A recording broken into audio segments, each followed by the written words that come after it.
And we're back with another episode of the Lakers Fast Break podcast. It's Gerald Glassford coming right back at you here for the Lakers Fast Break, as expected. As expected, indeed. Yes, the G League team showed up. Yes. Yeah. You guys say it all. You guys wanted the young guys. So many people said, JJ, play the young guys. Play the young guys. Well, they played the young guys indeed. But it's Gerald Glassford. Thanks so much for joining me right here at the Lakers Fast Break.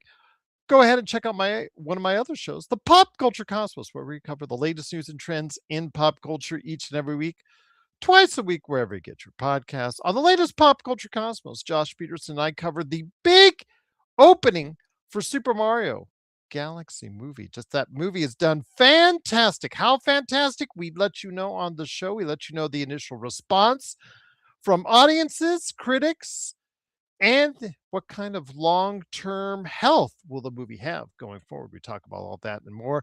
Plus the ending of The Boys, the last season, the final season, hitting Amazon Prime with the first episodes this week, or the first episode, I should say. So looking forward to that. And also, can Starfield, with its major updates and DLC and move to PlayStation 5, actually be good?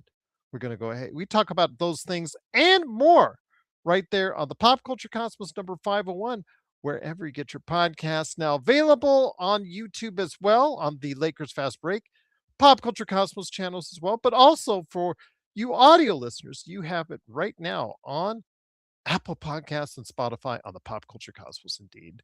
Also as well, want to go ahead and make mention of my man right here, Drip Show. Drip Show, that's right. At Drip Show Shop on Instagram, at Drip Show Shop on Twitter, at Drip Show Shop on TikTok, at Drip Show Shop on YouTube. One of these bad boys, I will do a drawing on the 12th against, as the Lakers finish up against Utah Jazz on their last game of the year. And the winner in the continental United States has to be a subscriber. Has to be a subscriber of the Lakers Fast Break. But make sure you follow Drip Show at Drip Show Shop on Instagram, Twitter, TikTok, and YouTube. And even if you don't win, you can go ahead and reach out to Drip Show, my man Drip Show, to go ahead and ask how you can get one of these bad boys or one of the amazing canvas arts right behind me. I've got LeBron to my side over there. You've got Luca right there. You're not actually seeing them on the court, but you can actually see them behind me, and Kobe as well. Plus, I've also got my Kobe pillow as well. Kobe and Gigi, always a memory right here, right beside me. You can get that and more. Go ahead and reach out to my man at Trip Show Shop on social media right there for you as well. But go ahead and make sure you stop on by at Trip Show Shop. I also host, by the way, Lakers Latest, a part of the Fan Arc Network. I could use some support there. Plus, also as well, it gives me a little chance to go ahead and share some final thoughts of the day that you can get in your morning. Just you get your cup of coffee, or you're heading on your way to work, or you're at work and you need your first YouTube of the day right around 8 a.m. in the morning. Well, they usually drop it then right there at my friends from Fan Arc. Lakers Latest, about 15 to 20 minutes long, sometimes a little longer, depending on how many comments you provide, because I answer them all right there on Lakers Latest. So go ahead and check it out today. Like and subscribe on Lakers Latest as well. I posted, as far as the link, every day in the notes to this channel right here at the Lakers Fast Break as well. So yes, go ahead and check that out. John Costa with Lakers Corner. Not sure if he's going to stop on by. I want to go ahead and see the obligatory text to make sure if he is here, or if he's not coming here, or if he's gone, or what he has in his life, because he's a Zoom executive now. So, yep. I want to go ahead and just say, unfortunately, I have not heard yet from him. So it looks like he may be here. He may be here. We'll go ahead and check it out indeed. But wanted to go ahead and make mention that the Lakers headed into today, a vital game for them, actually, if you would think about it, because the Lakers have just lost third place in the Western Conference. But with Luca out in Spain, getting treatment on his hamstring, with Austin out, not in Spain. Sorry, Pinty, if you're listening, wasn't in Spain. He was actually there on the sidelines in a Lakers hoodie right there next to LeBron. And also LeBron James all out, Marcus Smart is out, but he practiced and worked out today for the Lakers, and he could come back sometime this week, according to JJ. The Lakers and also Jackson Hayes. Jackson Hayes sat out. He was a healthy scratch because I guess they wanted to rest his knee as well. So again, be that as it may, the Lakers headed out onto the court at the crypt against the defending champion Oklahoma City Thunder. And I will just say this when it comes to what we're seeing with the OKC Thunder, they're rounding into shape, it looks like, but they kind of took the Lakers lightly. They kind of took the Lakers and their G League team, which is what they played mostly when the game with. It was the Lakers G League team, a little lightly in the first quarter. Lakers kept it close, only down by 7. Actually had it tied up in the second quarter, which was kind of interesting to see. The Lakers playing with some fire, playing with some spirit. But then it all fell apart from there. We found out later on that early in the second quarter, JJ called a early timeout and had a kerfuffle with Jared Vanderbilt. That was not pleasant to see. So on top of everything else, JJ fighting with the players, the Lakers not being able to fill out a team roster full of competent players. And because once you started rolling out the G Leaguers, it was pretty much all she wrote, because halfway through the second quarter, the Oklahoma City Thunder said, "Oh, how cute! They're up with us. They're tied with us. Oh, they've got some spirit. How cute!" And they decided then to go ahead and put the foot on the gas and do what winning teams do. And that's put the foot on the gas and decided to go ahead and end the game right there and then, as they pulled away from the Lakers and never looked back on their way to an easy victory, 123-87. Lakers are now 50-29 on the season, desperately holding on to fourth place in the Western Conference. Right now, Phoenix is up on Houston, 4 minutes left in the third by 4. But they're barely above Houston in the Western Conference, although they do have the tiebreaker, so they do have to lose a couple more before they give up fourth place entirely. But again, for the Lakers, who would like to at least host a first round series, this didn't help their cause at all. But I want to hear what you guys had to say. Again, a lot of you guys have been asking for the JJ to play the young players. If you've asked for JJ to play the young players, because that's what I've heard from a lot of you, and I mean a lot of you, that's what you got tonight. It's JJ playing a lot of young players as they went ahead, and they did. And I think you saw, as I said, when the Lakers are in about third quarter, they were already down by 20 something, and we saw what the Oklahoma City Thunder had out there, and we saw what the Lakers had out there. And I'm just saying that's the difference. So Stefan, I know you're coming on the show. Hopefully we can record a NBA observations tomorrow. Stefan, I say this to you. What we saw out there on the court tonight in the second, third, fourth quarter, actually to an extent the first as well, is the difference between a elite GM and a average to below average GM as far as the acquisition of talent, and the acquisition of talent past man number 6, past man number 7. And when you get to the back end of the roster, even the middle part of the roster, that's where you see the quality of talent start to decline with the Lakers. And we saw that, tonight they had to play the guys that they don't normally play. And, all I hear is let's develop the players, let's develop the players, let's develop players. And some guys might have some promise. Adu Thiero came in tonight and showed a couple things that were positive, a couple things that were negative, but he did show that, if you put some work into it, he may have something out of his career. But then Bronny comes in, and all the detractors to Bronny got their justification tonight with him out on the floor for extensive time. Nick Smith Jr., you saw with his defense exactly why he's not able to go ahead and land a permanent role on the Lakers rotation. With Dalton Connect, the same thing. You see the flaws with this rotation, and it just comes right down to it. Talent evaluation is just not as good for LA as it is in OKC, and you saw that difference tonight. But what do you guys have to say for yourself on that? You like Thiero. I don't want to play Bron. It's rough with Thiero. He did make 1 3 and he did bounce one off the backboard.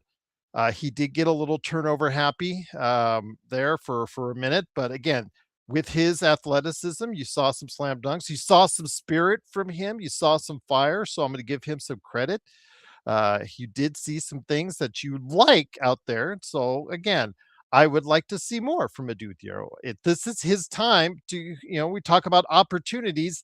This could be his time and opportunity to do something to finish the season strong for himself. With Bronny, it's there. It's just there.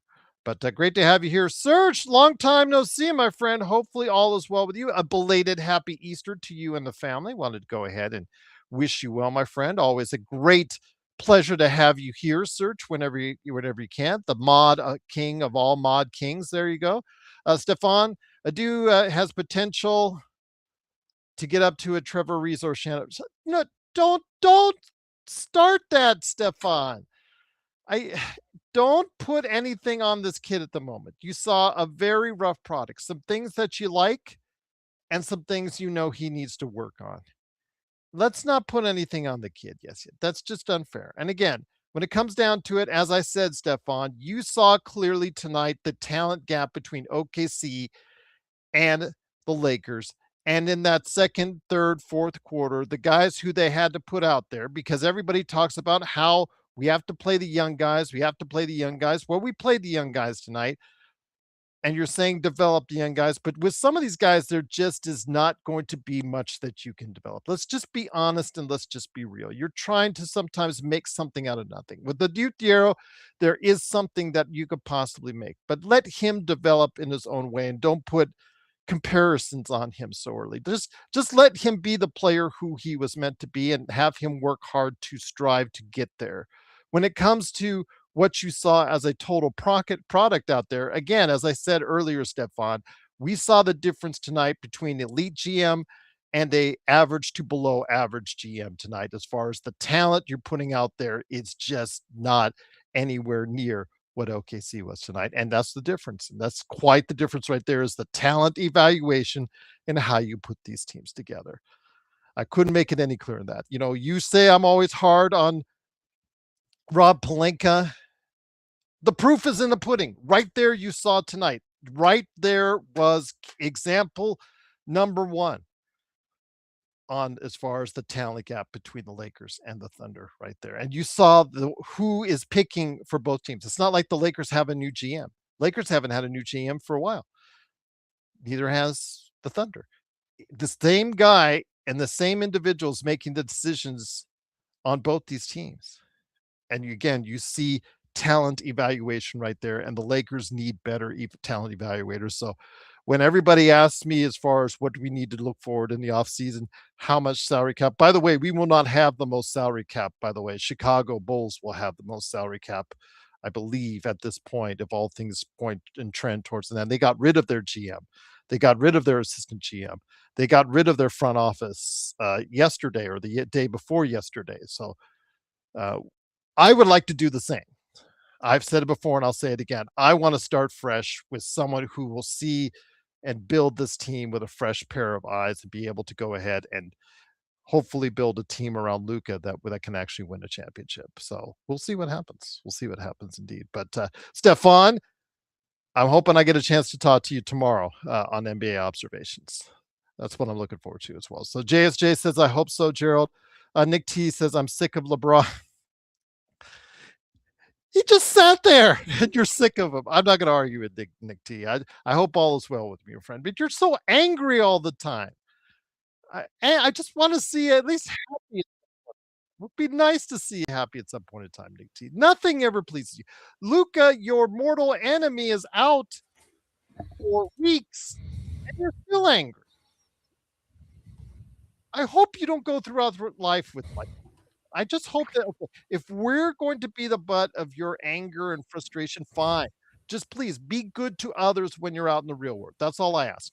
That's all I ask. But here's a good man himself, indeed. It is, of course, the guy behind the Joe Soro experiment right here on YouTube. You can go ahead. He had a show the other day, which you need to check out. A very happy man, all based off the Dodgers start and some very satisfying wins in Toronto. Good pitching performance again today. I'm telling you, Joe, so much nicer when you have relief pitching. It is, of course, Joe Soro. Joe Soro. Joe, great to have you here, my friend.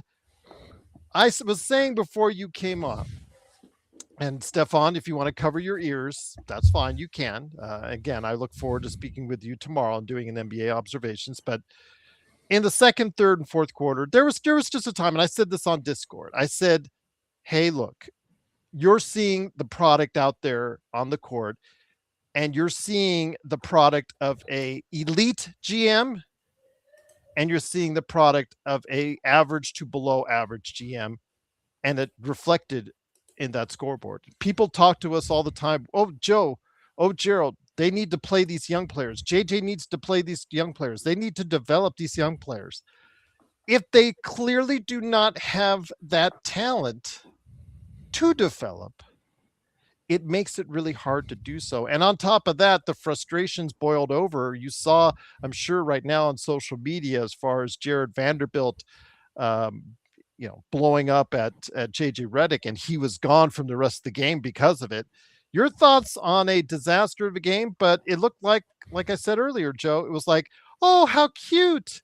The Lakers are with us in the second quarter. How cute, how cute. And then finally, OKC decided, just, you know what? We're going to end this game right now.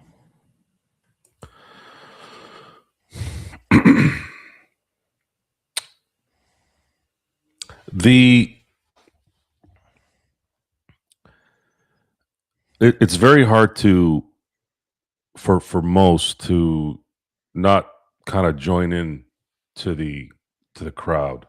A lot of the reasons why things get messed up is the pressure of being tied to the crowd, because you're worried about being judged, you're worried about being criticized, all those things. I've been doing a lot of thinking the last couple of days on just overall assessments of things. Usually the instincts don't lie. It's very, very rare that your instincts are going to lie. And maybe the articulation of it or the delivery of it is not going to connect, much like Dalton Connect's game ever since, a year now? Mm-hmm. And I'll tell you when it hit. I'll tell you when it really actually hit, which is weird because I don't want to give, I got to give Black some credit. He was criticizing us for glazing LeBron James. Yes, LeBron glazing. That was a turning point. That comment was the turning point of kind of the delivery of the shows ever. Glazing LeBron James, the interpretation of glazing LeBron James. Oh, Black is here in the chat. Yeah, I know he is. That's why I brought it up. Okay. So we went from being LeBron haters to now LeBron glazers. It can't just be what we're seeing and we interpret what we're seeing at the moment. That's how you know you're never going to win in terms of the public's opinion on you or opinion on your comment. All the screaming, all the yelling. Half the crowd hates it. Half the crowd likes it. Maybe there's a few people out there kind of questioning what the hell's going on. They all think they're probably more mature than you are because they're calm probably, but they're probably as boring as a freaking ficus tree. So and that's the thing is I've had that conversation before with people. I'm like, oh, so you're mad that I'm excited about something and you already assume that I'm upset and I'm going to go into a corner because that's what most people do. And I've had to explain to them, I said, let me tell you something, man. There's nothing your granddaddy, your grandmammy, your mammy, your daddy, your sibling, it don't matter who, that's ever going to fluster me. If I'm turning the volume up, I'm doing it because I just feel like doing it. That's it. I don't not affected by any kind of insult, compliment, don't matter.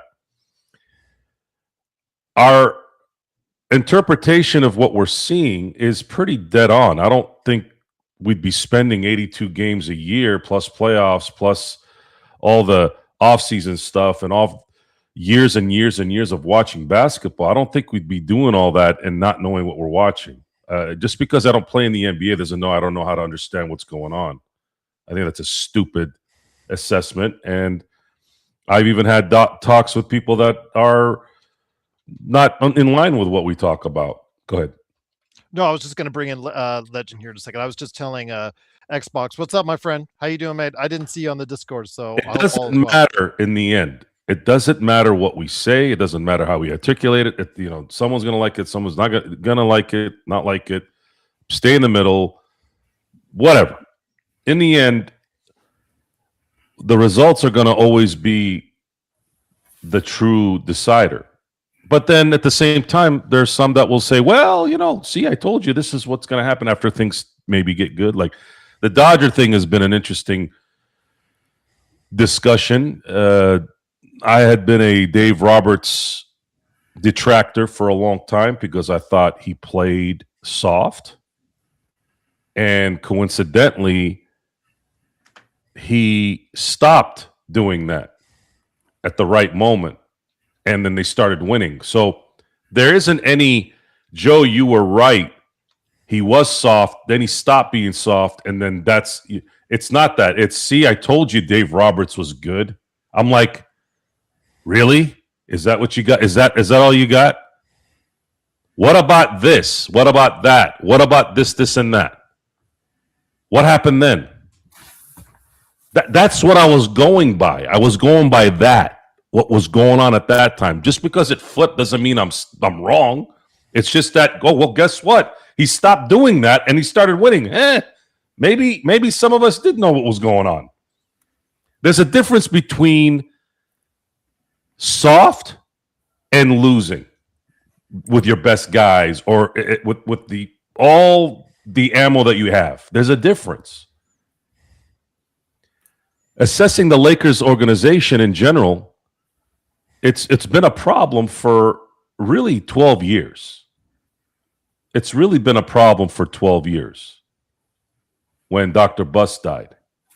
Because you had the second generation that were not ever able to do this. They were not able to really, really hone in on running this the way it was supposed to be run. Jeannie got, a little bit here, a little bit there. Jim Buss doesn't know what he was doing. No, none of the other siblings knew what they were doing. I mean, the younger kids that were doing some scouting, I thought they were doing a pretty good job, but I don't know what happened, after that. I just don't know. I don't know enough to know what happened there. I don't really know who was the person really in charge or really making that effect. I feel like when Ryan West got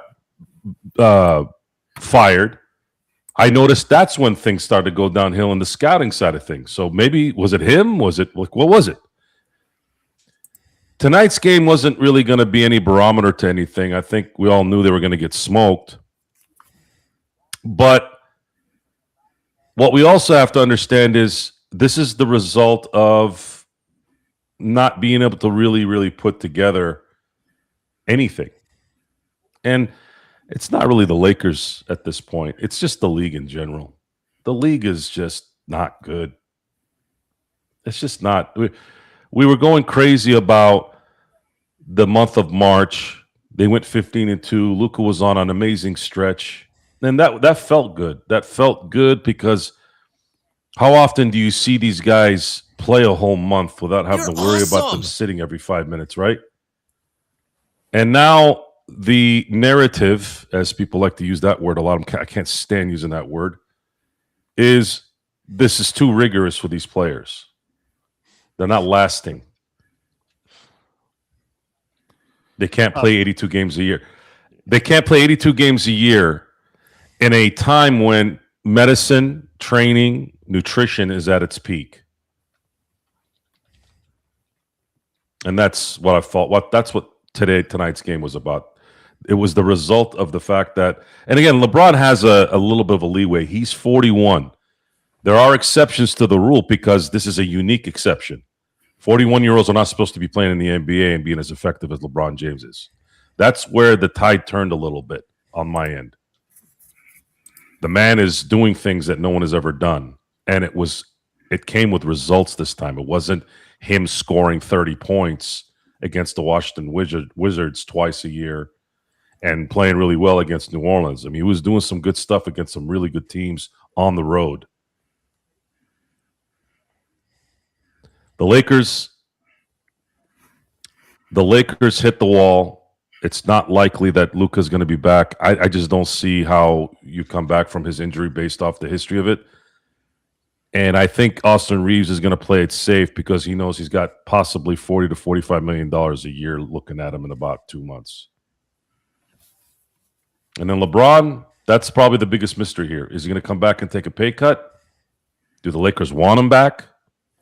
Does Cleveland want him to have his little soiree to the end? I don't know. But a lot of me tonight, even though I thought they came out valiantly at the first quarter and a half, I thought they showed some heart there. I was impressed. But in the end, this league is turning into what the Oklahoma City Thunder and the San Antonio Spurs have turned their rosters into, and that is you're probably going to need one star and a really bunch of really good players to make this work. And I'm worried about Wembanyama, by the way. I don't trust his health. If he can't play with a rib contusion, I don't see how this guy's going to make it 3 months into a playoff run. We'll see what happens, but it is, of course, the Lakers fast break. Joe Sorrell from No, Mark, no. You don't trade Luka. I'm sorry, you don't trade Luka. That's the one star you cannot trade. There is no one else. The Lakers got handed an absolute winning lottery ticket with what they gave up. This is a league issue, and this is going to be a talent evaluating issue with the Lakers. And I am optimistic because of the new ownership. If you need proof that these guys have the skill set to put this thing together the right way, all you got to do is look at the other side of town with the Blue.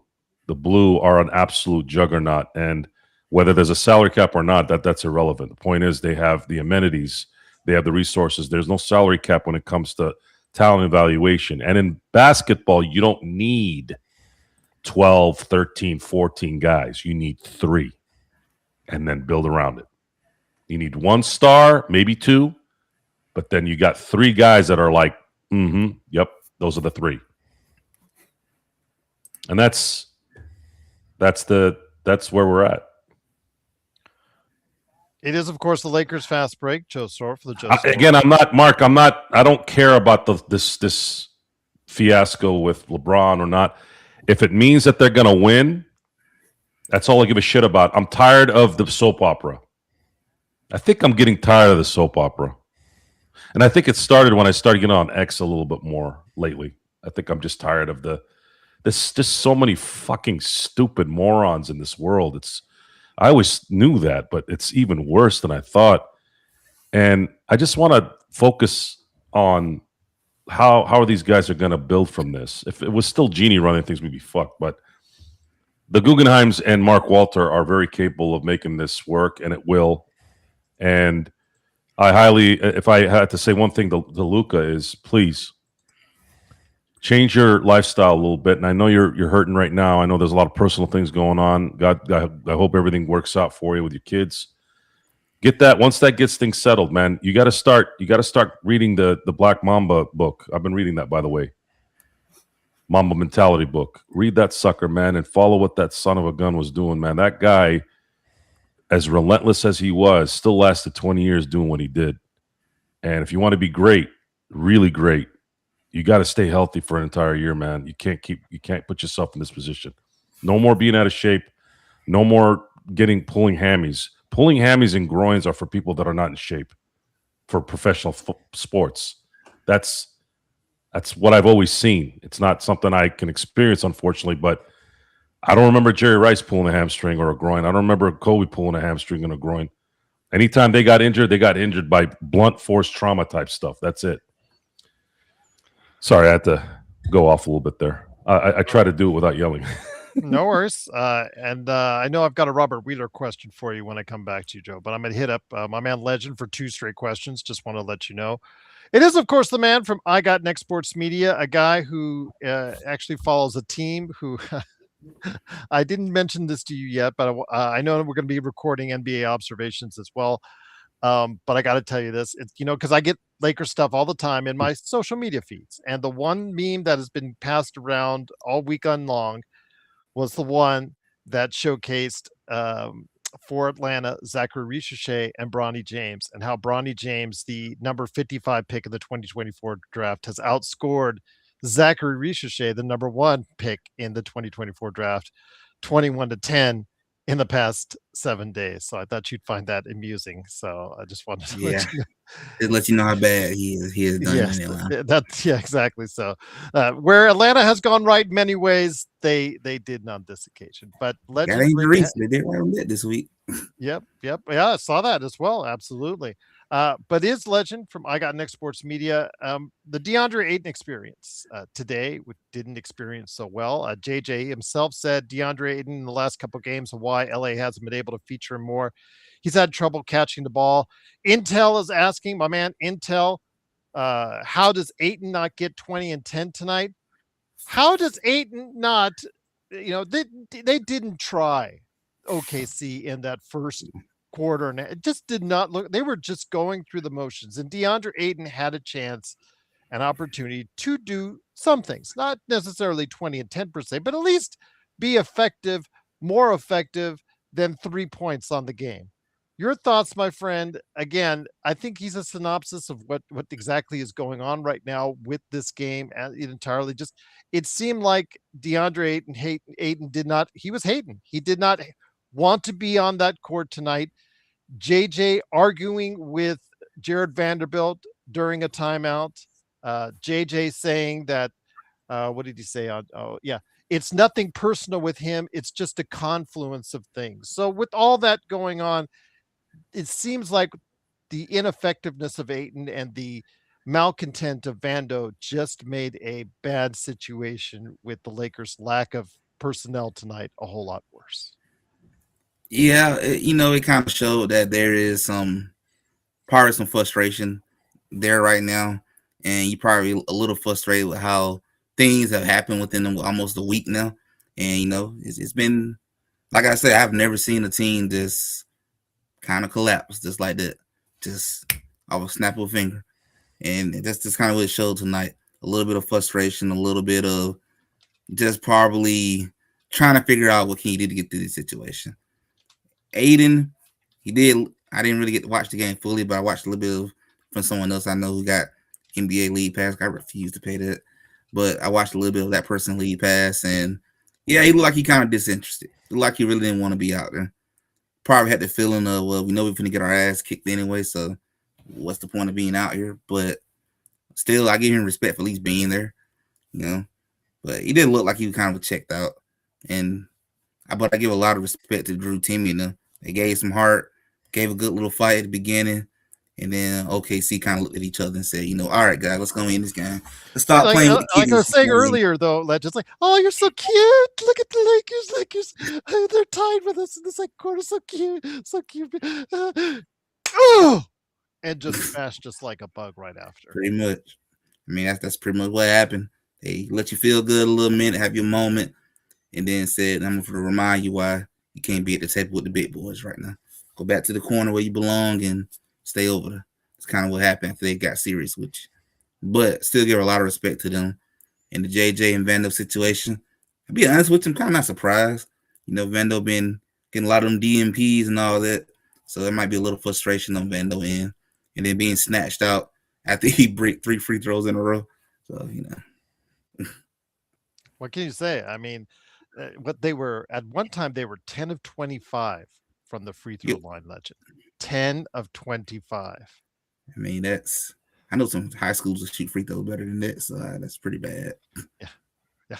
You got that right, my friend. But always great to have you here. And again, I look forward to be able to record an NBA observations with you and also with Stefan. If all goes well as well, I'll have two there on the queue, and then I'll be able to free up the one with, of course, my good friend Caleb Ponce. I already have that for members right now. I can go ahead and showcase that off to everybody here soon as well. But Joe, getting back to you, Robert Wheeler had a question. I'm going to paraphrase it because we've had a lot of people that have jumped on since then. I know John is here, my man. He's coming in here right there. I'll have an intro for him in a second. But Joe, Robert Wheeler, the ever optimistic, I will say, Robert Wheeler, he is still believing that vintage LeBron, we will get in a 7-game series against, looks like Houston, even though Houston is leading, and they'll probably tie the Lakers with, if everything all goes well, continue for as far as it's concerned. Yeah, they're leading by 9 here in the fourth quarter.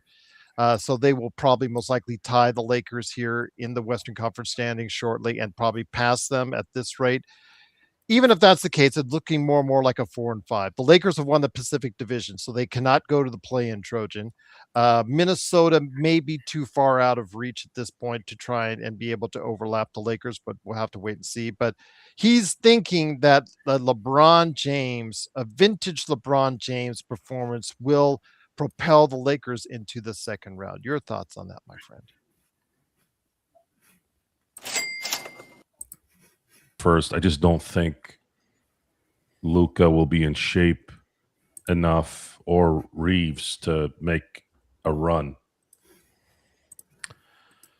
LeBron, the great ones always have one game in them left. Maybe he wins one game in the first round, but if they get the 5th seed, which it looks like they're going to get the 5th seed now, that means they're going to be on the road against Houston.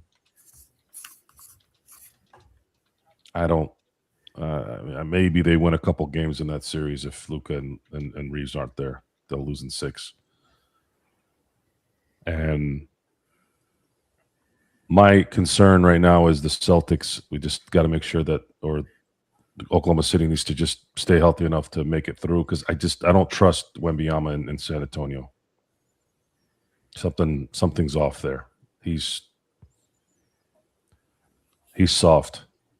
And he's always been soft. And until he proves otherwise. I don't trust him. I don't trust the young team yet. They're still young. Oklahoma City's battle tested. They've lost, they've won. They've got the depth, they've got the star, they've got the defense. Just make sure the Boston Celtics don't escape the East, which they could, and make sure that you keep them from winning, because it's going to be tough. It's going to be tough to worry about that and the fact that the Lakers are going to need some time to get this thing right. Carino had asked what it took 12 years for the team's downfall. I don't think necessarily there was a downfall, because they still won one in 2020. The problem was it's a disjointed operation. It was a disjointed operation. The reason why the Lakers were able to win a championship is because they're the Lakers. They sneaked one in there even. That's just what it is. Kind of like the Yankees in 2009. I actually was using this as a comparison. The Yankees hadn't won they've won one championship in 25 years. So and this is the longest drought that they've ever had in the history of their illustrious franchise. Number 1 baseball team on the planet. And they won one in 2009. Otherwise, they would have not won in 25 years, which is just, it would be like the Lakers not winning one. And it's similar to that, in that they still were able to get something in 2009. The stars aligned. They ended up meeting a team that had already won the year before. Maybe they were burnt out. And then you had one of their players just play out of his mind. And guys like A-Rod played just well enough to get things going where they need to. And that's kind of how the 2020 season was in a lot of ways. Even though I was very impressed with LeBron and AD that year, it was that year where they were, because LeBron chose to go to LA because they're the Lakers, and then that brought AD there. And I thought the third choice in coaches should have been number 1, which was Frank Vogel. and it ended up working out pretty well because the defense was amazing for 2 years. But it was not really a good operation once Dr. Bus left. It never was. It was too many children in the house. It's just too many. And I don't really care about what happened in the background and someone knows this guy. I don't care. This is why I don't care to meet these people or want to associate myself with. Like, that's where that comes from. Like, what? I've been around enough people in my life to know that the less people I hang out with in a business setting, the better. Because there's these excuses that you end up hearing. The whole line of it's business, it's not personal, it's business. You know, I always used to balk at that line. I'm like, hold on a second. So you're going to let this person go who's got a wife and kids at home and a mortgage, and you're going to tell them it's not personal? Of course it's personal. Everything's personal when you're jacking up people's lives. So rather than sit here and make excuses for their inadequacies based off of the one or two things that they get right, now we're supposed to pat them all on the back, right? They get one or two things right, pat them on the back. Well, in the end, this is kind of the residue of all that. What did you really put together around the stars when you weren't able to get the stars, or when you even got the stars? You put nothing together. Connect is a bust. Bronny is a bust. He was a bust before he ever came, and he's always going to be a bust. Adu might have some potential. Still young. We got to have to wait for that one, but that doesn't do anything for us now. Who else? One of the guys that you drafted a few years back isn't even on the team. That's four guys right there. Imagine if you had drafted three of those four, because I'll give Adu his due until, a couple of years so that he can develop. He's still young. But you weren't able to get three guys in the draft that should have brought you some talent and some consistency by now. So what am I supposed to say to that? I'm not saying they should have won tonight, but I'll tell you what, if you had three talented guys on this team that helped this team during the year and will help down the road, they wouldn't have lost by 80. You know what? You know what the average margin of victory this year was against Oklahoma City? For Oklahoma City? 29 points. The Lakers scored 96 points a game in those 4 games on the average. That's how far away they are. So all that bullshit about, so this and that, no.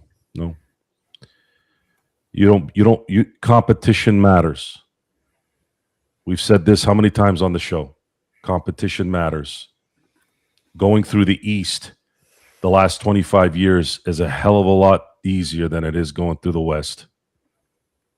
And it continues, and it's going to continue. You don't believe me? Look who's the number one seed in the East. Look who's second. It's not a competition over there like it is in the West. So, but the light is bright. I have a lot of confidence in the new regime. I think that the first steps are going to be this summer, and I think it's going to be here quicker than we think. Once again, it is the Lakers Fast Break. It is Joe Soro and legend Joe Soro from the Joe Soro Experiment, legend from I Got Next Sports Media, and also here today, of course, with the Lakers losing 123-87. Again, with Houston winning right now, it looks like they will probably be in a virtual tie, even though the Lakers have the tiebreaker as of now for fourth place in the Western Conference. Good man is here indeed. He brings you every time out the 3-minute report on Lakers Corner. Although I did tell him, Mr. Zoom executive, your 3-minute report should have been very easy. And I quote, "Oh, yes. Not much to say. Lakers have a bad roster. Fire Pelinka and video." That should have been the synopsis of your 3-minute report. It is John Costa. John, great to have you here. I know we could go into detail about the Lakers' deficiencies, and we will in your further questions. But I have something interesting for you, my friend. You and I are gonna take a trip. We're gonna take. I'm gonna get the keys. Hop in the car. Hopefully not the one that you had destroyed. We're gonna go in one of your new car. We're gonna go. Yeah, I think your Tesla. Did you Yes, say it the was a Tesla. Yes, yes. So we're gonna drive. We're gonna go down Conspiracy Road. Okay, because in past few days, I get many after video comments, both on Lakers latest and this show as well. So, which I'm grateful for. But Greenblood, 1988. I got to go ahead and give you a shout out to you, man, because he is in full conspiracy mode, my friend. Because in fact, so much so, John, I have got my tinfoil right here, and I will create a hat while you go ahead and talk about this. What is because he believes, after talking with him, he thinks the injuries to both Luka and AR are fake injuries. In AR's case, the dude starts holding his back once he's down 20. Actually, if you look at the footage, they were down 9. During the win streak they had, they were having a blast. Now they will lie and say with Luka that European doctors healed him so fast with their state-of-the-art medicine that we don't have, so he could be back for playoffs. Not fooling anyone with this crap. NBA does everything to defend this bum. That's even, Nick T. I don't even think Nick T has it that bad. Yeah. You can't say the truth or you'll lose your job. So you have to play along. I don't have a job with the Lakers. I run this channel, so I can say pretty much whatever I want. Okay, whatever. But just another slave of the dollar was his exact statement, and that just blew me away. But I had to say it verbatim from Greenblood, so I apologize if that was bad to anybody. But it's bad when thousands of people say he would do this before the game even started. He does it and expects us to believe it's real. It's crazy. So I'm going to get on my tinfoil hat. We're going to go down Conspiracy Road, tinfoil hat. Your thoughts, my friend. Who the hell is Greenblood? Wait, who said Greenblood 1988. He responded to Gerald. He in the chat. Gerald, No. let me say this. Yeah, these guys. There's levels of bad takes, right? There's like a bad take, and then there's like a black. The black. He's in the chat. He has like the ultimate worst level of bad takes, but that is a worse. Joe might say a little bit different because he was complimenting Black earlier in the show. That is worse than a black take. That's crazy. Okay, so this Greenblood guy thinks that Luka and AR are faking it. Yes. Because this is when I posted by Legend to answer your question. This was when I posted a note on the Lakers channel to give everybody an update on Austin Reeves' injury as soon as it happened. Which 5 minutes later, I got an email from the Lakers asking for pre-orders on playoff tickets. Read the room, Lakers. You just lost 2 of your best players. Read the room, man. That's an important job. Hey, they got bills to pay. You know what? That's almost as bad as one of the John's Lakers Corner videos, his shorts that are like, Joe talks about Bronny and the Make-A-Wish kid, and I can't even get 1,000 views on that one. John misspells Luka because the AI program that makes his and my shorts always spells Luka's name wrong. They always spell it with the C. Shout out AI, man. Always spell it with spell it. It's AI when they spell Luka's name with a C. They always do it. And he gets 7,000 views. It's amazing. Shout out AI, man. Go ahead. AI changing the world, boy. But yes, Greenblood thinks this is fake, and he said that I am being paid to comply. Okay. Well, I'm gonna get my hat while you. If you're being paid to comply, send me some of that, Gerald. Send me some of that money. I'm telling you. Well, I just stopped by Costco. I went to the snack bar. You just go to the snack bar. You know how they have it right there. You just say, I got to wrap this up, and they just help yourself. They don't care how much you take. Absolutely, it's right there at the snack bar when you check out at the snack bar at Costco. Wow. Go ahead, my friend. Well, Gerald, I am a big believer of sometimes you don't even entertain craziness. I'm not even entertaining a wild take like that. I mean, it's already been robbery the fact that Luka wasn't just the unanimous MVP, to be honest with you. But at this point, but for someone to really say Luka Doncic is faking this is absolutely insane, especially because like, man, Luka Doncic is going to get robbed. Like this is going to be one of actually, I don't want to say one of the biggest robberies, but it's going to be a really big robbery if anybody else except Luka wins an MVP. And unfortunately, that's what's going to happen. It's probably going to be Wemby. It's probably going to be SGA. And I think it's absolutely ridiculous. And so if someone is, hinting, hey, Luka did this shit on purpose, that's absolutely ridiculous. This guy had an MVP on the line. Like, not that he's out here playing for MVP, he's out here playing for championships, but just I wouldn't even waste of time with the take like that. Now, as far as today's game, because we are here talking about OKC Lakers post game. But the conspiracy theory is more fun, John. It's more fun. Shit. Fuck it. I don't know. Well, conspiracy theory about Tupac being alive still. How about that conspiracy theory? I remember when I was a kid, I fucking swore he was alive. I was like, no chance this guy's dead. Machiavelli theory and all that. I go by that spot all the time, man. Where he got shot? Yeah. That's crazy. It's yeah, crazy. that is in Vegas, huh? I didn't even think about that. Yes. Anyway, so just about this game specifically, Gerald, no Luka, no AR, no LeBron. Those three guys are our offensive engines. Those three guys are what keeps our team afloat oftentimes. I mean, Luka starting the game on fire oftentimes for us. AR helps us throughout the game. LeBron, offensive engines, whether it be them just carrying the scoring load or them even getting others involved. Like we know how much Luka improves Ayton's game and how much Luka improves Hayes' game. So to have all three of those guys out and then facing the Oklahoma City Thunder, best team in the NBA, reigning champions.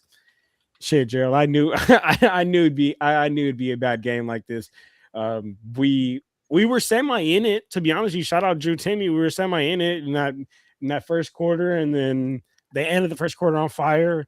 We did pretty good at the start of the second. I want to give us credit, and big shout out to my 3-minute game recap. You'll get recapped on all that if you want that. Well, we were in it a little bit in that second quarter, and then they went on that 23-3 run. We went on that scoring drought, and after that, it was just absolutely over. And Gerald, I mean, kind of what I expected from a game like this. And I mean, honestly, I don't know how you guys feel, because I don't think I talked to you guys yet about this. I guess at least on the show, but honestly, when that whole shit with AR and Luka happened, like, the fake injuries, you mean? Oh yeah, conspiracy theory. I've got the conspiracy hat on. Compared to Chris Blood, right, or whatever his name is, Green Blood, whatever, Chris Blood, Green Blood, whatever the fuck his name is. For him, it's that. But honestly, I don't know how you guys feel, but me personally, that feeling you get, and y'all probably feel me on this. Y'all diehard Laker fans like this. When the Lakers get eliminated, like it's just like, damn, like this shit is really over. Like I'm talking like when the buzzer rings in the fourth quarter and the game's eliminated, and you're just like, damn, like that's crazy. This season's really over. Like all this that I've been doing just kind of come to an end now. That's honestly kind of how I felt when I seen that AR is going to be out and essentially missed the entire first round, and then Luka being out indefinitely. So it's honestly kind of how I feel, because without those two, it's hard seeing us be able to make it out of a first round. And then even I caught Joe a little late when I hopped on, but I think he was saying something along the lines of like, even if we do make it out of that first round, like this won't be the Luka that needs to be ramped up in a second round type playoffs. Same thing with AR. So, and even if we do get past the first round, I do think that like it would have put so much on Bron, to be honest with you. I don't know if Bron would have another game. And last thing I'll say, it's also to Joe's point he was mentioning earlier about like, I think you said somebody said that they believe that LeBron can carry us throughout a series. I don't think that Bron can carry us throughout a series right now, to be honest, especially with the team that we currently have constructed. But I do think he can get you one game. He can get you one game, but one game isn't a series. So, who the fuck cares about that? But besides that, it's great to see y'all. And real quick, I got to ask Legend this. Legend, you be using Claude? The AI thing? I sometimes use it to make certain assignments. You should fuck with it, bro, because you're a teacher. Well, we could talk about this off camera, but make sure it spells Luca correctly. No, Oh yeah, Claude that is, makes sense. Claude is this is like a workflow type shit. This has nothing to do with like the content. This is more to do with like work. But I know I use AI to make an entire like chemistry assignment for Hell doing yeah, a couple bro. AI is experiments. amazing, bro. There you go. There you go. Well, I stopped at a gas station, so no more conspiracy road for us, Johns. But yes, did want to mention that from Greenblood. I thought that you would find that interesting. Uh, Joe, I'll get it to you in a second, but Legend, great to have you here as well. Uh, Intel to answer your questions, Dan Hurley's wife. Okay, Whoa. I'm just glad we don't have Dan Hurley here. It's fine that he was working Connecticut all this time for money. Whatever, more power to him. Michigan, I picked in the ESPN Tournament Challenge. I'm in the top 95%, so that I think I'm ranked 1,500,000. So I'll, only, Okay. I one see you million boy. five hundred thousand from all that money. Yeah, there you Doing go. real Indeed. work. Yeah, it was funny, Legend, because you and I we went from like 90 at one time, then we went down to 70, then 80, then went down to 60s and the 60 percentage. Then all of a sudden, then somehow because I'm Michigan one for me, I went up and like 95% of my picks. I'm like, no, I don't think so. But okay, all right, whatever floats your boat. But Into Wild says, and the elephant in the game tonight, not the threes, but the effing free throws we missed tonight. When you miss 10 out of your first 30, excuse me, you only make 10 out of your first 25 free throws. On top of all that, and thank you again for the super chats on that, Intel. With all that Legend going on, you're already playing from behind on talent. You're already playing from behind on score. You're just waiting at some point for this team in the second quarter to just blow up on you, and SGA to finally, just say, you know what, I'm just going to end this for these guys. But it certainly doesn't help you when you go out there at a professional level and shoot 10 of 25 on your free throws to start the game. To me, that's one of the biggest things that like ticks me off the most when basketball. It's free throw. Ain't nobody in front of you, man. It should be that simple. It should be almost like a layup, honestly. That's one of the biggest things that I tell some of them high school boys at our school. I'm like, bro, if y'all can't at least come out here and make most of five, at least 6 out of 10, that's pitiful. That makes absolutely no Should sense. have them do grannies. If they can't hit 70% on the season, have them do it granny style. I mean something, and it looks worse to me Cut in they the ass, NBA. Legend. Cut they ass. The fuck? Don't you standing for no. Like, If you don't hit a free throw, get on the line. You getting cut. like you're in the NBA. That should be easy. That makes no sense. Like, come on, man. You 10 for 25, that's pitiful. You are absolute garbage at that point. You shouldn't be on the NBA team at that point. Like you are so pitiful that I can probably go to the game and be like, let's bet $50 that this dude Rui gonna probably miss this free throw. I feel good about it. You gonna probably miss it. It shouldn't be that bad, man. Like you're in the NBA, you're a professional. You should be able to make them. You should really not hardly miss a free throw. Everybody should be able to shoot free throws like Steph or Clay, honestly. Like nobody shouldn't be that bad with free throws. There's nobody in front of you. The line ain't moving to different spots. It's the same damn spot that it was in high school. There's no difference. Like, come on, man. That's pitiful. And it's repetitions, Legend. Yeah, it's muscle memory.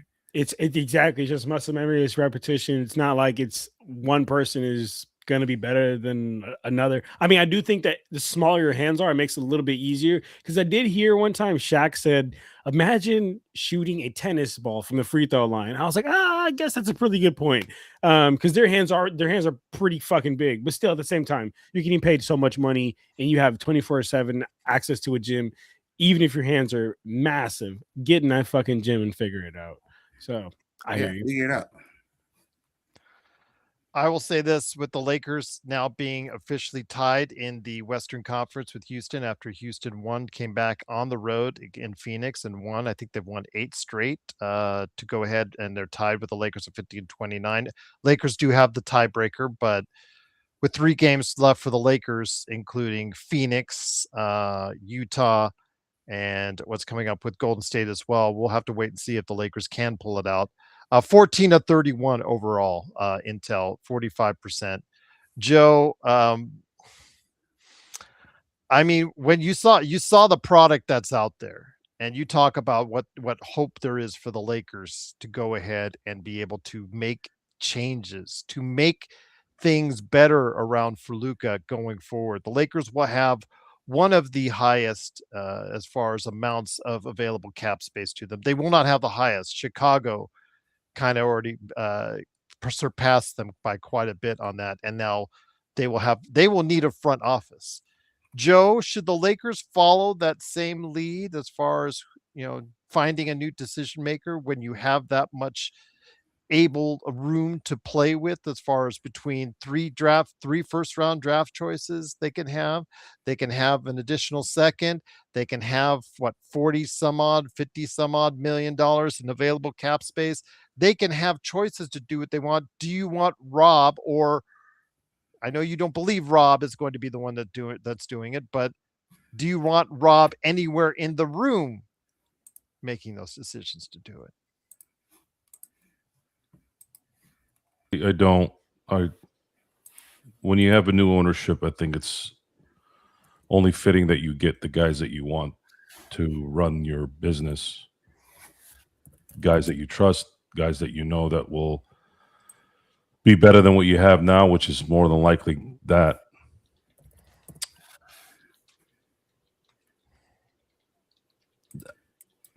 The instincts say that this is going to happen. Is it going to happen? I don't know if it's going to happen immediately after the season's over. And I don't really know. I don't know how it's going to play out. I don't know if they're going to go after Giannis. Giannis is the only thing in terms of a star that's likely going to be available this summer. It looks like he's going to be available. I wish he wasn't. I wish he plays contract out and opt out, but I think Milwaukee will want to get something for him. There's just an ugly situation there. It is, but the thing is, there's nothing you can do either. What are you going to do? You're stuck if you're Milwaukee, because he's going to want to go somewhere he wants to go. If he doesn't, if they just trade him, he doesn't have a trade clause, does he? Nope. No. So Only LeBron does. So they can trade him anywhere they want, but but what if he doesn't want to play there? Will somebody really give up all those assets for a rental? No. That's what we have to wait for. The league has made it impossible to move players anymore, and that's where this is. But maybe there's a rabbit out of a hat somewhere where Mark Walter and his group will figure something out, so that when the Lakers start winning championships again, people can start whining and crying about how the Lakers keep winning and they need to make another salary cap just for the Lakers so that everybody can win. John, you saw the product that was out there today. I said earlier in the show before you came on, I think when it comes to and Legend, you heading out, my friend? Oh no. I just okay. Something I don't know. It was not private. Said. I believe it's 7A. Stay in New York is where he wants to go. Oh, okay. No worries. I'll go ahead with that. I'll touch on that with you, my friend, here in a second. Then, I saw it, but even before I didn't look at it, I assumed you were headed out because I was late for you, my friend. But I wanted before you leave, I'll touch on that before you leave. But John, I said in the third quarter, it was actually an out of bounds play, and I saw the lineups out there for both OKC and the Lakers, and I just said in the Discord crowd, I said this is the difference between an elite GM and an average to below GM as far as the product out there on the court. I don't know if you concur. I don't know if you want to go ahead and argue. I know Stefan Piscano, when I talk to him tomorrow, will probably try to argue to no avail. But your thoughts, my friend, on exactly where we stand, because right now, I think you saw tonight as a product, even when it came up to put SGA and the starting crew aside, when it came to their 7th, 6th, 7th, 8th, 9th, 10th man, 11th man, 12th man, when they were playing, they were better than what the Lakers had out there. Yeah. I mean, I think it's been no secret, Gerald, that we have had terrible front office, and for the longest, I've always said, I know my boy Joe liked this. So when I said this a long time ago, this problem started from the top. It was the head of the snake, and what the body will always follow the head of the snake, and the top And the problem was at the top. The problem was with management. The problem was front office. The problem was Genie Bus. The problem was the fact that the Bus family. This is their only venture. This is all that they did. This was the issue. So I think that yes, we are not where we want to be right now, Gerald. But I do think that there is a I think there is a light at the end of the tunnel. I think I would say even more than a glimmer of hope. I think glimmer of hope would be underrating it and kind of disrespecting it, just because I do really believe in the change, the overall haul as a change that Mark Walters is going to bring. I know you guys are all big on like the Dodgers around here, right? I mean, at least Joe's big on the Dodgers, so shit. I know how much he's done with the Dodgers, and I know how much he has not spared spared shit his wallet, his spending power. And as we all know, you got to pay. You got to pay to play. You got to pay to win. You got to pay to even be in the realm of possibilities to win. But you also have to make smart choices and evaluate talent at an NBA, college, or even at a level below. See kids who you think are coming up through the G League or whatnot that you might get on a 2A that might break out someday. Yeah, or like in the second round, you get a steal in AJ Mitchell or something like that. And you guys probably know his name better, but he did. I think pretty sure he just got let go this year. Wasn't it one of Genie's brothers that he's been the one that's been running the scouting? Both two brothers. Yeah, they're both brothers, right? Yeah, they both got they both got let go this year, and they both were the two that were not on board to bring Mark Walter. And so the fact that those two are now gone, I think is the start of something new, though, Gerald. Well, they were also not exactly in love with selling it to Mark Walter in the first place. Exactly. Yeah, that's what I'm saying. Those were the two that were not on board to selling it to him. And they happen to be in charge of the scouting department. And those were the two that have been on. And how many good draft picks have we had this decade? Oh my goodness, just absolutely just miss. Just what they're saying on the social media nowadays, like holy airball, holy airball, like that's how bad our draft picks has been. So again, I say all that to say, Gerald, the glimmer of hope is getting Mark Walter in. The glimmer of hope is starting to have this whole haul of of new people. And one of the first shits that we got to get rid of here is those Bus brothers, which we already did. So yeah, which we already did indeed. Which we already did. Thank God. God is good. Do you think Pelinka can turn this around, or do you want something else guiding the ship, so to speak? I personally would want something else guiding the ship, just because at this point I'm kind of fed up with Rob Pelinka, to be honest with you. But again, I do think that Rob Pelinka's hands were also tied in a way, part of his, as his Lakers stint. By who? Because of front office management. I think because of front office, because of the reason why Genie and them never really wanted to spend money. They never really wanted to pay to play. They never wanted to overpay players. Part of the reason we got so many players poached after 2020 is because we didn't want to pay those players, and we didn't want to pay to play. And why do we not want to pay? THT. Yeah, unfortunately, right? They wanted to pay for Russell Westbrook. They paid two first rounders for Russell Westbrook. We paid the ones, Gerald, that did not pan out. So again, I say all this to say, Gerald, my point, as like I started, this has been from the top. This has been management. The body will always follow the head of the snake, and that's what the body was following. The buses. The body was following that way that we were running the organization.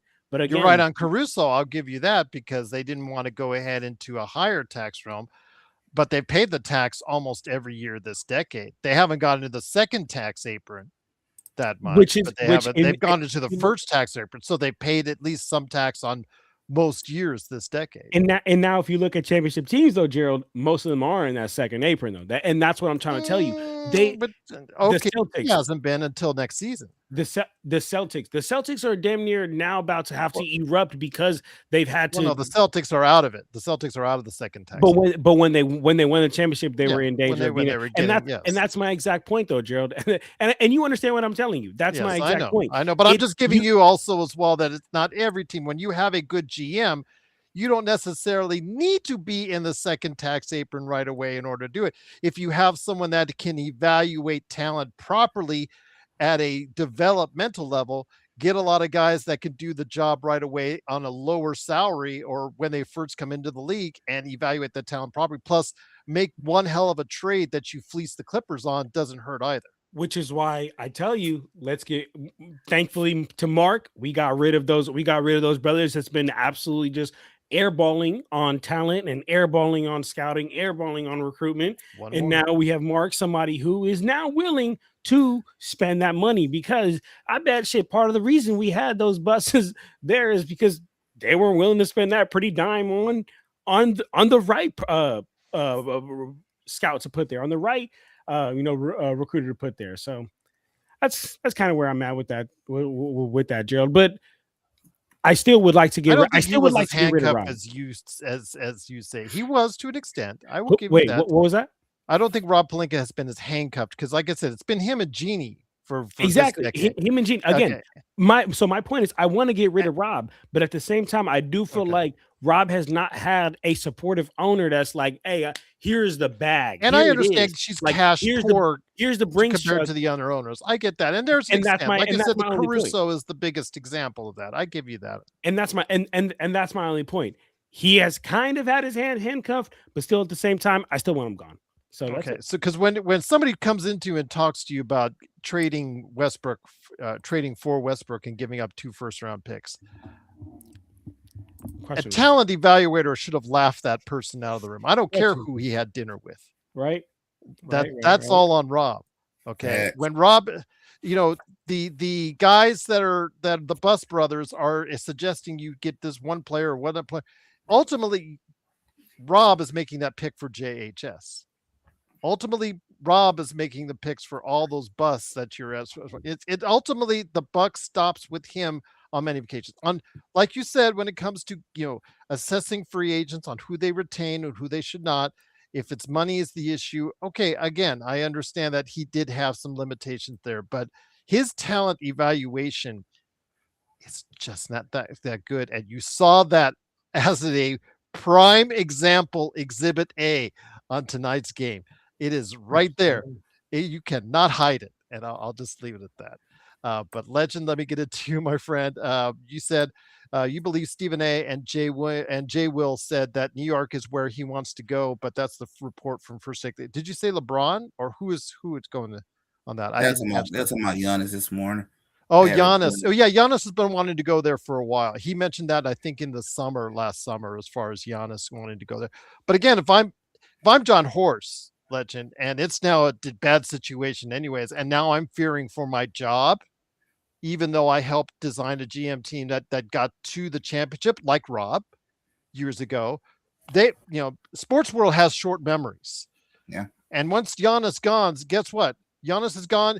You better have something in place of it as far as a substantial haul to work from. You better not do any Nico Harrison trades, or you might as well just go ahead, like with John and I earlier, grab the keys, get in the car and go down Conspiracy Road, because your ass is going to be fired, because it's as simple as that. Indeed.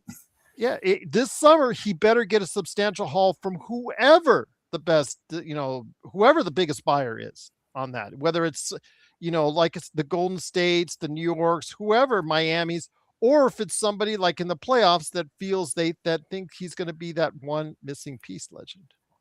Yeah, you're gonna have to get a nice haul. If anything, I think the Nico Harrison thing probably taught a lot of GMs on what you should and shouldn't do, even though it should be kind of common sense to try to get the maximum effort when trading somebody of that caliber. But hey, but some people don't know it, so everyone should know now, seeing what happened to Nico. So hey, for him, you want to keep your job, you better go get everything you can get. Whether you're gonna send him to the West Coast or somewhere in the East, don't matter. Get the maximum. You better bring a shitload of picks, players. You better get everything you can get. You better come in there fully loaded with a plan. Otherwise, a year from now, you might be unemployed and might be at the unemployment office trying to get some unemployment money. And Trying to hit that gonna EDD be- check. Trying to hit that You know. EDD. You're gonna do something. We're gonna be on MD looking for the next job, man. When Legend drops an S bomb, you know he's serious about Damn, that. yeah, I don't think I've 100%. ever heard Legend cuss. I ain't Yeah, gonna lie. he said ass the other day. I know that's not a full cuss thing, but he said I was like, yeah, there you go, Legend. All right, Joe is infecting your brain. Joe is infecting you. I mean, I sometimes curse in my class too. Sometimes you got to. So, whoa! All right, there you go. All right, indeed.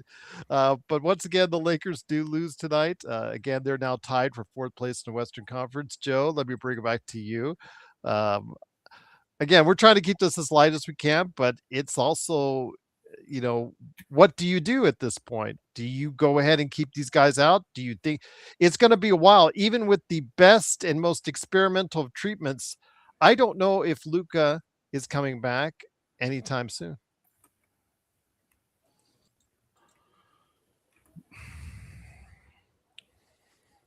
I don't know what he's doing in Europe. Signing autographs. That's what I've seen him do. I got into a argument with the dipshit knob that I've known for years. Lakers ball, I guess. No. This was on my Facebook. What's another one? Yeah, he's This peptide phenomenon that's going I saw on that right now. one. Yeah, I saw that one, dude. Yeah. He's one of those guys that takes his shirt off in every picture he takes and takes selfies all day long, putting baby oil on himself. He's the biggest fucking. That did it on. I'm gay, to be honest with you. He's the biggest, and the funny thing is, he calls me gay for wanting to throw hands. That's what I told him. I said, if you're gonna talk like a tough guy, then I even gave him the address to my shop, and I told him I'll be there at 9 a.m. on Thursday. If you wanna show how tough you are, come to my house. Who was the one on playback that had the profile with him all oiled up like that? I don't know. I try not to watch. He was the regular. Do you remember? John? No. This is not anybody you know. Okay. Yeah, this is completely. So this is someone from the fraternity days back in the day. He's a guy that he's a douche. He's a dipshit, and I'm. The reality of all this bullshit is the results will speak above anything we say. If you're able to just accept what's going on, you'll be better off with it. Besides what anybody says, the Lakers are gonna find out here in the next 2 summers what's gonna happen. It's gonna take 2 summers to get this right. It's not gonna happen this summer. It's just not, unless something drastic happens. Somebody, I don't even know what star would even say. They don't even do that anymore. There's no one that says, I want out. Even Giannis isn't saying it. And we're just hearing from Shams or whatever. Like, I don't believe any of these assholes. I believe nothing. All these guys with this is like, at some point, the fake moon and the fake shuttles and the fake, round earth. Like, at some point, the stupidness of that is just, you just got to turn it off. You can't listen to it, because the amount of useless human beings that talk like that all day, they don't benefit humanity. They don't benefit anything positive. They're garbage. There's nothing. I guess we're just going up in space, and then they're doing a U-turn and hiding behind Australia or something, right? You might as well just say that, right?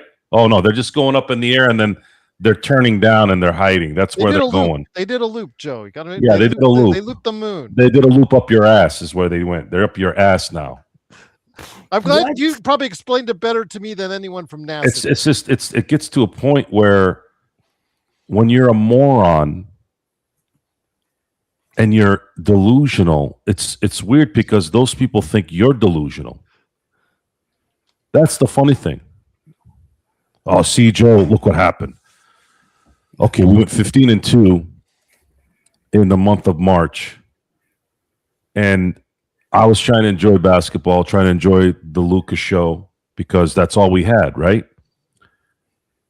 But as soon as they played the top notch competition, they're what at 1-11 or 1-12?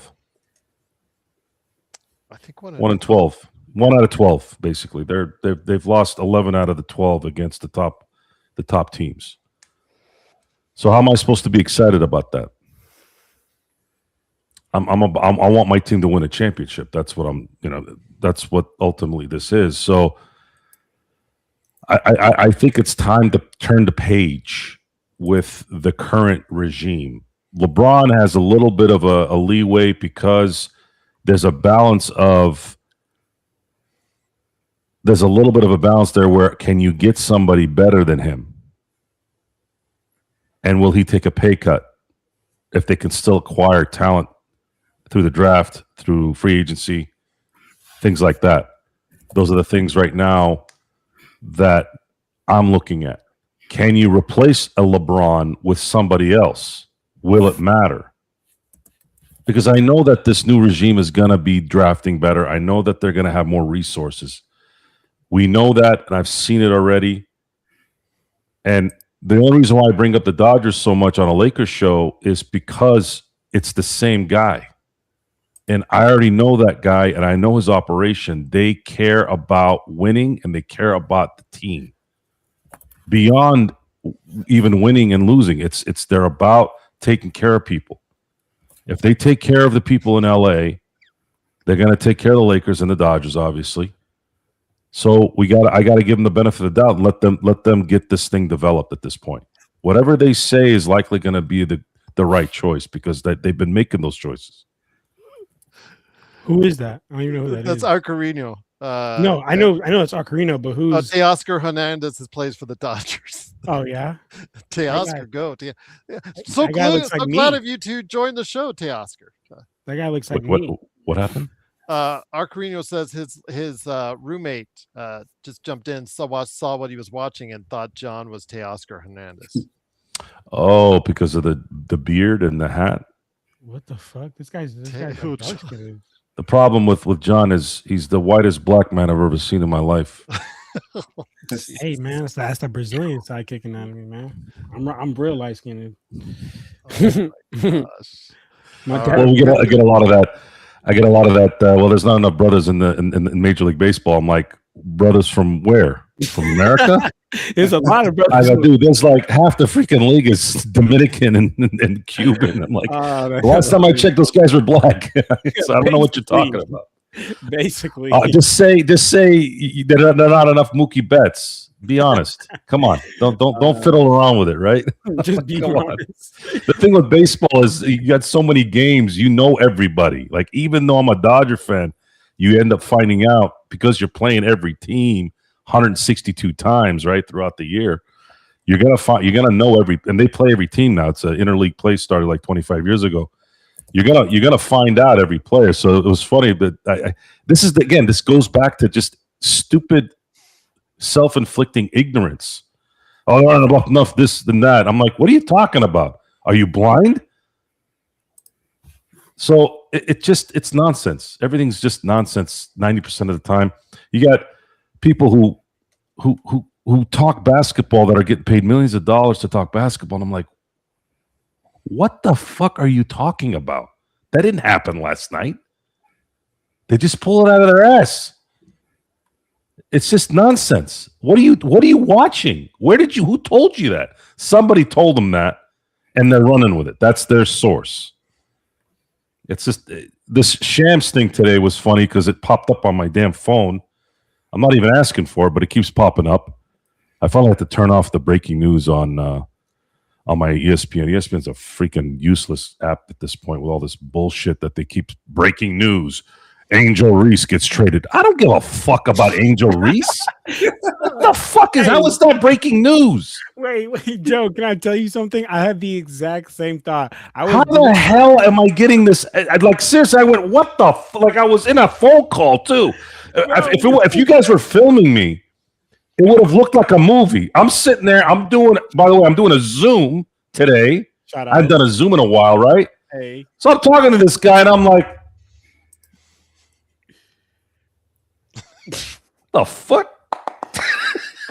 Joe. Like it fucked me up for like 20 seconds. I'm like, You had a double back. hold on a second, I got a call. And I'm like, what the hell? Why am I getting this breaking news shit? So That's so funny. I had the same. and then I accidentally will get on NBA Today for a second. Just I don't know. Sometimes I'm trying to give it a shot for a minute. And then somebody like Perkins will start going into his thing, and then it's what's her name that just I always forget all their names. And then she starts talking. Was it Amika or whatever the hell it was, whatever the hell her name is? She's just rambling and see, while Jaylen Brown is doing this and Tatum is doing this, and I'm like,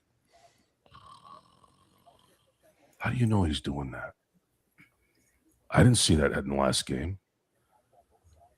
And then it's just one thing after another, after another, after another, and then some asshole takes a picture of Luka Doncic in Europe, like Luka's gonna let you take a picture looking like you're coming out of his pants, like.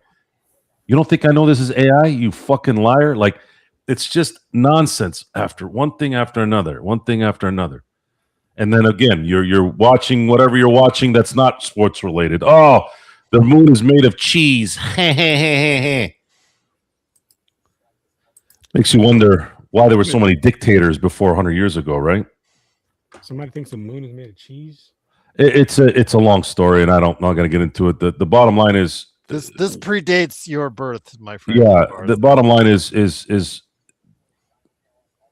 social media destroyed people not because of the programming from ads and all the guys who can't get any just constantly looking at trash online. It really started because it gave a forum, a worldly forum, to 90% of the largest dildos on the planet. Seriously, 90% of the people on social media are fucking useless. And that's the problem, because it's just nonsense garbage. Constant garbage, just garbage. I just want to, can I just, read Laker news and Dodger news without having 700 pop-ups of, hey, take this so your dick can be big, or how about you take this so that you can go and gamble your parents' money and bankrupt your entire family from it. Like, everything is either a cock pill, gambling site, or some bullshit hair growth, or some kind of fucking go over here and get your fucking ass massaged, or here, take a fucking needle to your fucking stomach and just keep doing it until you fucking turn into a fucking blow-up doll. Like, seriously, what is this? Why? What is this? Is this what it comes to? Advancing in technology, you got people doing drive-bys by the moon. Drive-bys. My whole life was somebody getting shot. These guys are doing drive-bys on the moon, and all you got on the fucking thing is grow your dick, gamble on this site, and about 90% of those posts being a bunch of fucking idiots talking about how it's all fake. And that's Angel Reese getting the life traded. we live. What? And Angel Reese getting traded. That one was the breaking news on that. We're landing on the moon, or we're going by the moon, and I'm getting breaking news over that fucking trash. The fucking chick can't even fucking hit a basket. Breaking news, she's getting traded Atlanta. Sorry about that, Legend, by the way. But You're gonna she have to deal with it. sounds better than anybody in the WNBA. Yeah, that's all she can pretty much do on that part, unless you don't improve. Yeah, I'm sure that we're all gonna watch Angel Reese rebound in the WNBA. That's really exciting for that league. I can't wait to watch Angel Reese rebounding and everyone else doing breakaway layups. Thank you very much for that, guys. I appreciate it. I'm looking forward to it this summer. So before I close it out with Joe to tell you about how he's so excited once again to talk about doing laps around the moon and drive-bys by the moon, John and Legend, I'm going to have you close out with your thoughts. John, I'll start with you first, my friend. Your final thoughts on the game, because there was a game today, kind of, for at least a quarter and a half. Your thoughts on where the Lakers are at? Should they sit down LeBron? Is that something that might even, as far as for the final games? At this point, it's looking like more and more that Houston is going to pass by the Lakers, and the Lakers just going to end up in fifth before we head on out. And what are you doing on your channel, by the way, at Lakers Quarter as well? Yeah. Man, sitting Braun, I don't know, man. Because the thing is, like, that's about our only hope right now, right? So it's about one of our only hopes. We probably win Utah. Even with that G League team might beat Utah. Bronny James got you. Come on, Bronny. This is your game right here, man. Airball. Remember the last game? That airball was very stylistic. He had all the right moves. It looked good. The form looked good. And then ball was rolling right. Y'all remember the last game of last year? Like we signed like Mac McClung. Or maybe two. I think it might have been 2 years ago. We had like signed Mac McClung, and like he had like 20 points last game of the season. So hey, maybe that'll be funny. Bronny. Now get this, John. He is the all-time leading scorer in the G League. He's been G League MVP twice. He's only played in 11 NBA games all time. The league is politics, man. The league is politics. But anyway, he'll play more when the teams open up for expansion, I'll bet. Yeah. But anyway, let me get to as far as this game. Which I know Joe loves to hear. You said what? Well, what? Expansion. I saw your eyebrows just like, when I said well, I mean, why not? We already have shitty rosters all over the town, 10 shitty teams. Let's add 2 more. Let's add 2 more shitty teams to thin out all the freaking talent even more. I mean, it's Adam Silver and the money and the gambling and the cock pills and the bullshit and the fucking continuous enabling of a fucking league that can't stand on their own. Jeez, I wonder why things aren't going well. That was for you, John, from your good friend Black right there. The air ball was Costas' signature move. Costas? Like he meant you. Oh, I thought you were talking about like Giannis's brother. Yeah, he spelled Costas. He spelled Costa. Damn, like Luke, like you spelled Luca on that short or the AI. But the only difference is, though, Gerald, real quick, is that was AI. This was actually this fucking dumbass idiot who is sitting in his mama's basement typing. Anyway, like I say all the time, lions don't lose sleep over the opinion of sheep, so I'm not going to lose sleep over this little sheep have opinions. Exactly. This kid. We were brawn glazing. We were brawn glazing, though. I got to give him that. Anyway, and on top of all that, we all know Black's a real bitch because he won't come out and play me, and we all know that. And if you want to see me hoop, not only you can watch my. I don't even think he lives on your side of the country. You could also go watch my ones game. What'd you say, Gerald? I don't even think he lives on your side of the country, if memory serves. Yeah, and he's still talking crazy, but it's okay though, Gerald. Lions don't lose sleep over the opinion of sheep. But anyway, let's get to what's going on with your channel. Yes, let's get to what matters, man.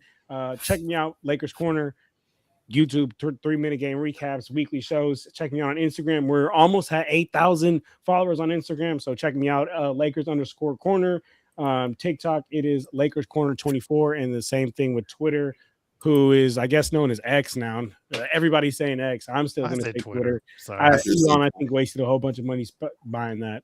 Twitter will always be Twitter. But anyway, shit, man, we here. Lakers, it just feels like, I said this on my channel, it just feels like the season's over in a way. I get that same feeling. And even when Luka was out, definitely, I still felt like, oh, man, like, AR, LeBron, like, we could still, we could potentially hold the boat up until Luka gets back. Yeah, now it's just to the point where. But pre-order your playoff tickets, my friend. You can still have time. I might.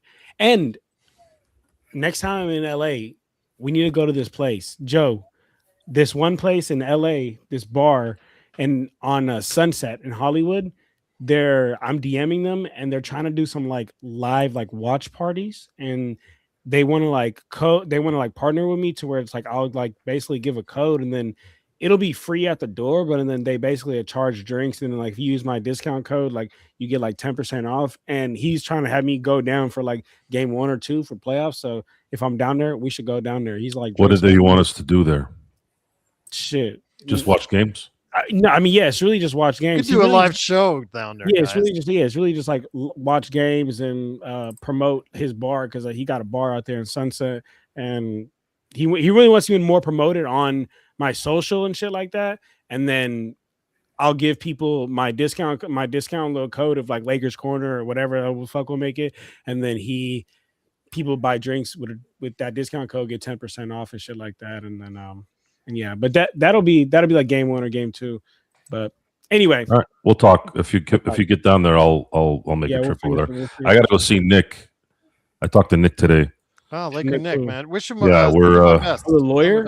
I haven't seen him in hell long. Yeah, I got something to talk to you about after the show too about that, Gerald. Okay, no worries. But Nick and I Nick and I definitely need to get together, so maybe we can collaborate that way. Sounds good. Yeah, wishing him all the best. Nick, he's a really great guy. Unlike Greenblood, who got my tinfoil hat ready. But John, you can't do anything on the closed captioning because closed captioning will always butcher Luca's name. They will always spell it with a C on the closed captioning. That's the AI. You can never change that on the closed captioning, no matter how hard you try. But just on the 7,000 and it's LUCA. Man, gosh. And he calls Bronny a Make-A-Wish kid, and I can't even get 1,000. Because that's just fucked up.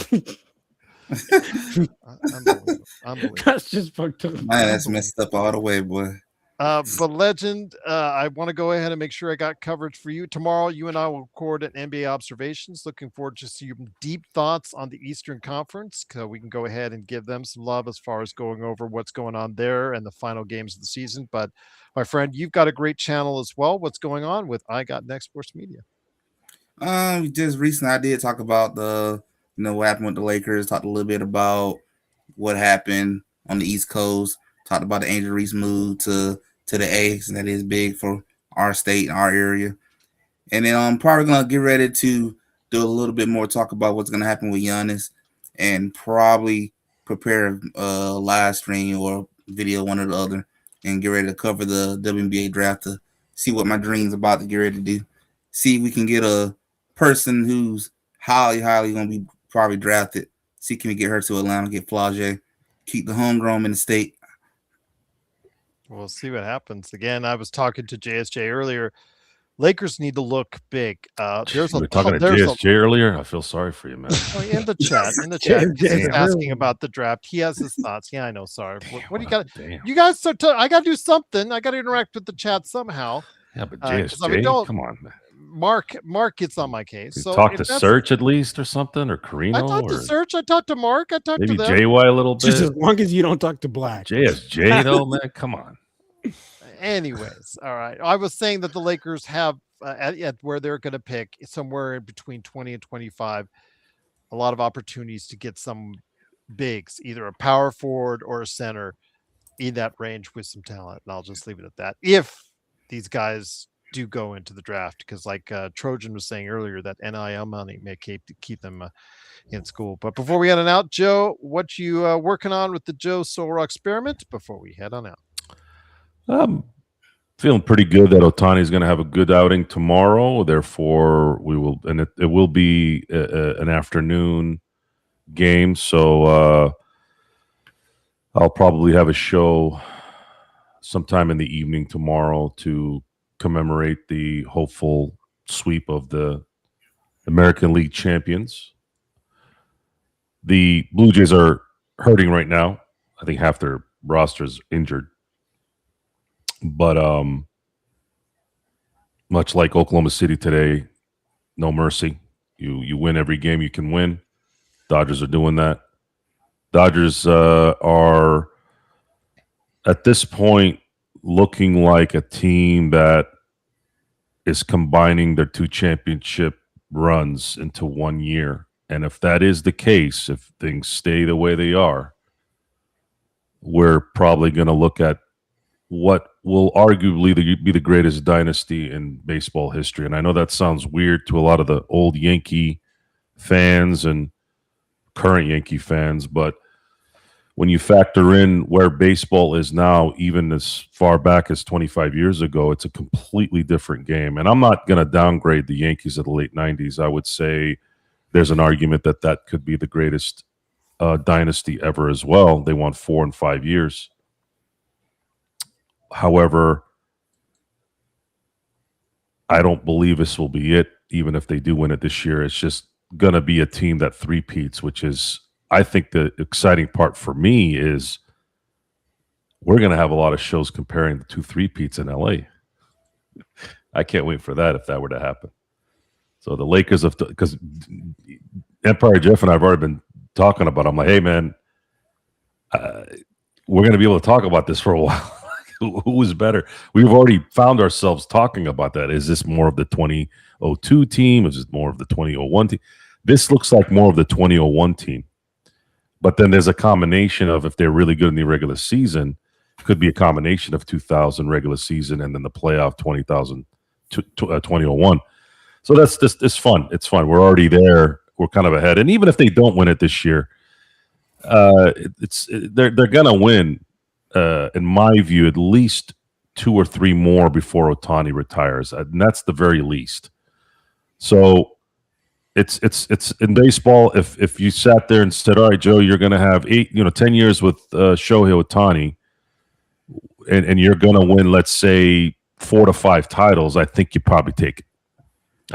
I think you're pretty damn happy with that. That's 40% to 50% championship run for the greatest baseball player that will ever live when his career is over. Yes, Johnny. Yes, Johnny. I believe I am very positive that they will pass 11 probably within the next 5 years. Yes, they the St. Louis Cardinals have 11, and the Dodgers are at 9 right now. So 3 more would pass the St. Louis Cardinals, and that would officially put the Dodgers as the best franchise in National League history. And they got a long way to catch the Yankees at 27. However, I have no doubt that this century is the Dodgers century. This is not going to be something where they're just good during the Ohtani era. I feel very strongly that in the next 74 years, I believe the Dodgers will win anywhere between 10 to 15 World Series at the very least. Yeah, I'm very, very, very comfortable in saying that between now and I'm not gonna be here, obviously, but I say this is going to be the Dodgers will be the Yankees of the 21st century. I have full confidence in that. Well, there you go. All right, and hopefully we will get our conspiracy hats on right here to see what the Lakers will do. But again, hey, Blob Ross. Fucking classic. Blob Ross. So I learned what a furry was on an episode of Entourage when Johnny Drama ended up banging some chick wearing a rabbit's outfit. So furries are people who wear costumes and have relations in those costumes. That's what a furry is. All right, and on that note, it is of course the Lakers fast break. The Lakers just need a huge tub of acid to take care of some things. Of course, why not? Maybe we can get. What is that? Remember in Wreck-It Ralph, Gerald? Remember when that He's gonna wreck it, all right. Remember when the Coke?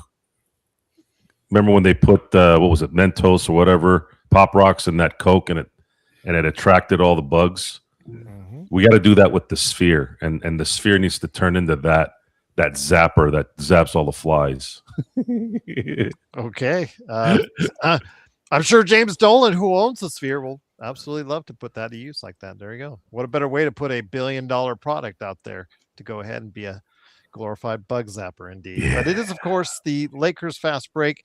Truly appreciate you joining us. Tomorrow, I will go ahead and release the NBA observations with Caleb Ponce. And also tomorrow morning on Lakers Latest, I will have a morning recap for you as well.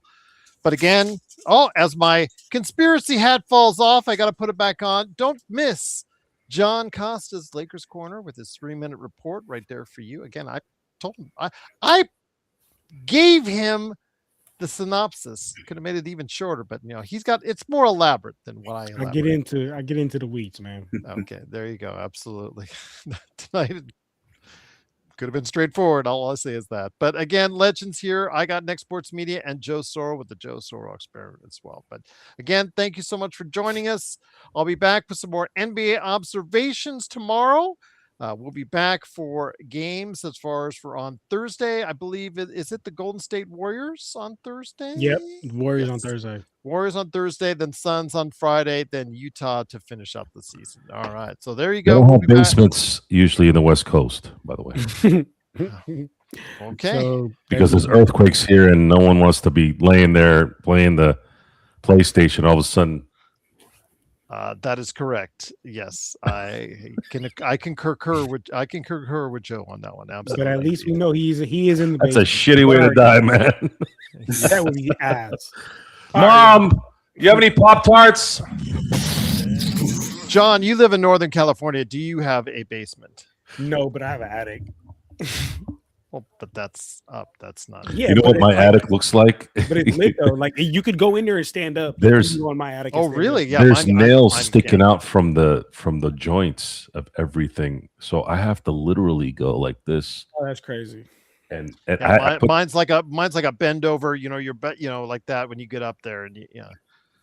That's that place can be scary, but it's got some nice storage unit stuff in there. I feel like Clark W. Griswold in Christmas Vacation, kind of walking around the planks. JY. I wouldn't lose out just to get a better draft pick because you're still talking about a draft pick in the 20s. At this point, if you're going to just do it to rest LeBron. That's all I'll say at this point. But again, it is the Lakers Fast Break. It is Joe Soro from the Joe Soro Experiment, Legend from I Got Next Sports Media, and John Costa from Lakers Corner. Thanks so much again for joining us. Catch all the stuff that we do on a daily basis for you, tin hat and all, right here on the Lakers Fast Break podcast. Conspiracy theories, let's do it. Let's go right now on Conspiracy Road.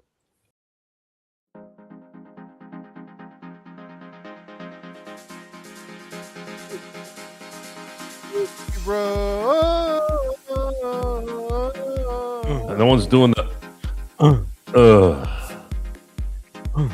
Conspiracy Road. That's just wrong, Black. Black, go back to your dad's basement, baby. Go back. Or the attic. Or go